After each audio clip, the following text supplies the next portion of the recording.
Well, hello and welcome to unit number 9 in the Introduction to Interpretation course.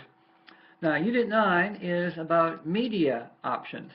We talked about objectives, and we talked about themes, and we talked about how people learn and remember in recreational learning environments. Media is where you get a kind of an overview of how you want to deliver the activity or the program.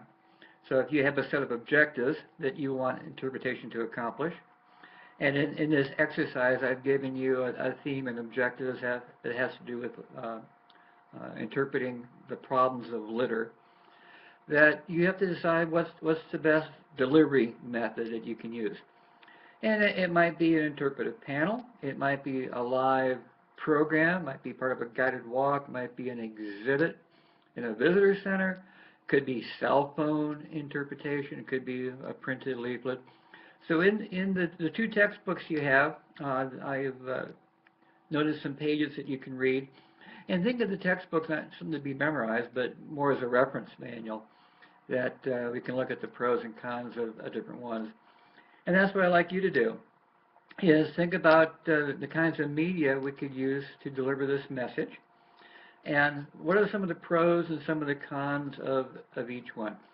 For example, if you wanted to do an interpretive panel, the pro might be that the panel is there all the time interpreting the problems of litter.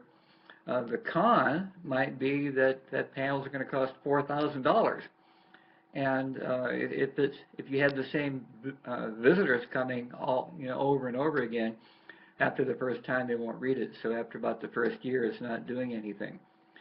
So those are pros and cons. A pro might be that a live program can hit the emotions better, that the interpreter, a live interpreter, can relate to people better.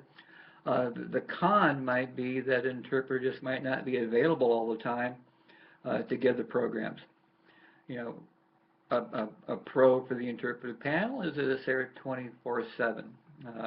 A con for the live interpreter is that they're only there, going to get that program maybe an hour a week. So those are some things I'd like you to think about.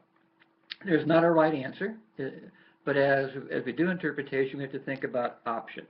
And so I'd like you to at least be familiar with some of the different options we have for interpretive media. So for your assignment, look at the theme and objectives that I've given you as a case study, and then tell me what you think would be some of the best options to be used to interpret and accomplish those objectives. And then send it to me, like you have been doing, and we'll have a look, and then we'll get you moving on to unit number 10.